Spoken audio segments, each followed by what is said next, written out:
साथियों, दोस्तों, अजीज़ों, क्या आपने कभी रात के वक़्त आसमान की तरफ देखा है? आजकल के दौर में जहाँ हम मसनूई रोशनी के इतने पाबंद हो गए हैं कि हमें आसमान और उसकी वसत की तरफ देखने की फुर्सत ही नहीं मिलती। इसी तरह सूरज का यही हाल है।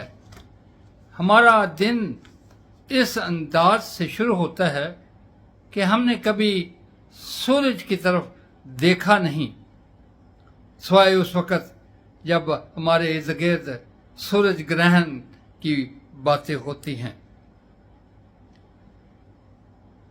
सूरज, चांद, सैलाब, ये सारी खुदा ताला की अजीम हस्ती की तरफ इशारा करते और उसकी गवाही देते हैं। और खुदावंद का कलाम ज़बूर 19 में इसी बात की तरफ इशारा करता है।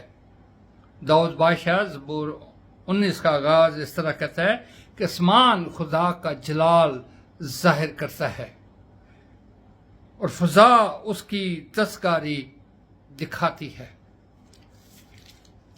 ये बात इस बात को वाज़े करती है, ये बात इस चीज़ का सबूत है कि खुदा जिसके हाथ की ये कारागरी है वो हक में कुल है, और हाकिम वो होता है जिसके पास इख्तियार हो, और जिसके पास इख्तियार होता है वो अहकाम सादर करता है, और उसके मुताहित जो लोग हैं उन पे वाजिब होता है कि वो उन अहकाम की पैरवी करें और उन अहकाम को बजा लाएं। लेकिन दाऊद बादशाह खुदा की कारीगरी के बयान के बाद, उसकी हाकमियत की वजाहत के बाद ये कहता है कि उसके अहकाम या उसकी शरीयत कामल है, उसके अहकाम मुस्बत हैं, उसकी शरीयत मुस्बत है। और लिखा है इसी आयत में, ये 20 ज़बूर की 7वीं आयत है, कि वो इंसान की जान को बहाल करते हैं। जब आप कहीं नाफरमानी की हालत में हैं, आप कन्फ्यूजन, अफरा तफरी, बेतरतीबी, गुस्सा, इरिटेशन का शिकार होते हैं। लेकिन जब खुदा के कलाम और उसके अहकाम की पैरवी करते हैं तो आपकी जान बहाल होती है, क्योंकि ज़बूर नज़वीस कहता है कि खुदा की शहादत बरहक है और वो नादान को दानिश बख्शती है।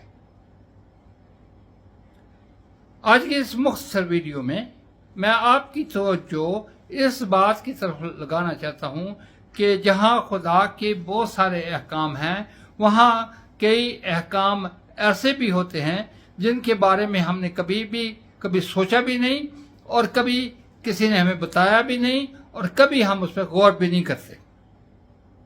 आमतौर पर हम जब खुदा के अहकाम की बात करते हैं या खुदा की शरीयत की बात करते हैं तो पुराने अहदनामे के 10 अहकाम तक हमारी जो मालूमात है वो महदूद हैं। लेकिन आज एक ऐसे हुक्म की तरफ मैं आपकी तवज्जो दरकार, एक ऐसे हुक्म की तरफ आपकी तवज्जो दिलाना चाहता हूं जो अक्सर हम मिस कर जाते हैं। 13 आयत में लिखिए,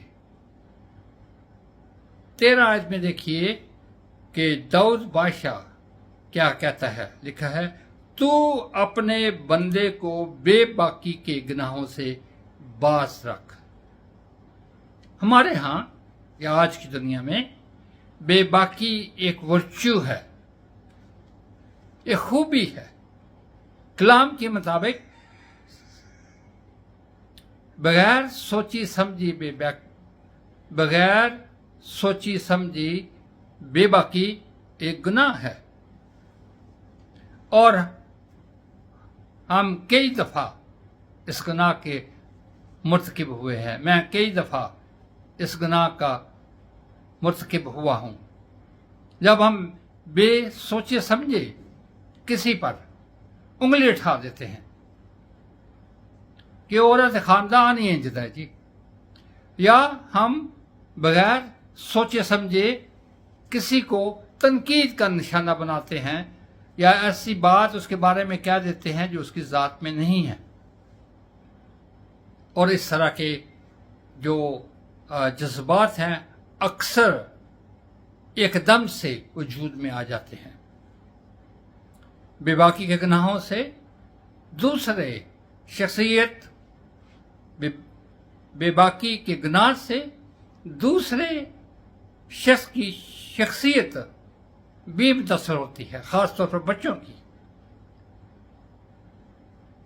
اب سوال یہ پیدا ہوتا ہے کہ بے باکی کا گناہ صادر کہاں سے ہوتا ہے؟ بے باکی کا گناہ ہماری جلد بازی یا جسے ہم امپلسونیس کہتے ہیں کی وجہ سے وجود میں آتا ہے. اور ایک اور آپ کو بید کی بات بتاؤں، یہ گناہ ہم ان لوگوں کے خلاف کرتے ہیں جو ہم سے کمزور ہوتے ہیں، یا ان لوگوں کے خلاف کرتے ہیں جو ہمارا کچھ بگاڑ نہیں سکتے گلی میں جیسے جاتے ہوئے. لیکن کلام یہ کہتا ہے کہ ہمیں اس گناہ سے بچنا ہے، اور داؤد بادشاہ خاص طور پر یہ دعا کرتا ہے کہ بے باکی کے گناہ مجھ پر غالب نہ آئیں. ابھی کل پرسوں یوٹیوب پہ ایک ویڈیو بڑی تیزی سے وائرل ہو رہی ہے کہ ایک بہت امیر دولت مند شخص نے جہاز میں انگلینڈ سے پاکستان آتے ہوئے ایک ایئر ہوسٹس کی، جو جرمن تھی غالباً، بڑی بری طرح بے عزتی کی ہے. اور اس کے جواب میں جو کچھ ہوا ہے وہ آپ نیٹ پہ جا کے دیکھ سکتے ہیں. اس خاتون نے کہا ہے کہ اس کی 35 سالہ زندگی میں پہلی دفعہ اس طرح کا رویہ کسی شخص نے ادا کیا ہے اپنے بیوی بچوں کے سامنے، اور محض اس لیے کہ وہ برطانیہ میں ایک امیر ترین دولت مند پاکستانی ہے. اس شخص کی کیا اگوائی ہے؟ پاکستانی شخص کی کیا اگوائی ہے؟ اور ہم جو مسیحی لوگ ہیں، اگر ہم بھی یا جب ہم بھی اس طرح کا گناہ سر انجام دیتے ہیں تو ہماری کیا اگوائی پیچھے رہ جاتی ہے؟ شاید جس شخص کے خلاف ہم نے بے باکی کا گناہ کیا ہے وہ ہمیں جواب نہ دے سکے، لیکن یہ ایک پوشیدہ گناہ ہے، اور اس کا حال صرف دعا کرنا ہے کہ خدا ہماری کمزوری میں ہماری مدد کرے. داؤد بادشاہ نے بھی یہی کیا تھا. 13ویں آیت میں لکھا ہے کہ وہ یعنی گناہ مجھ پر غالب نہ آئے تو میں کامل ہوں گا، میرے منہ کا کلام اور میرے دل کا خیال تیرے حضور مقبول ٹھہرے. یقیناً ہمیں اپنی اس عادت پر بھی قابو پانا ہے. خداوند آپ کو برکت دے. اگر آپ کو یہ ویڈیو اچھی لگی ہے تو کامنٹ میں ضرور اپنا جواب لکھیے، اسے لائک کیجیے اور دوسروں سے شیئر کیجیے. بہت شکریہ.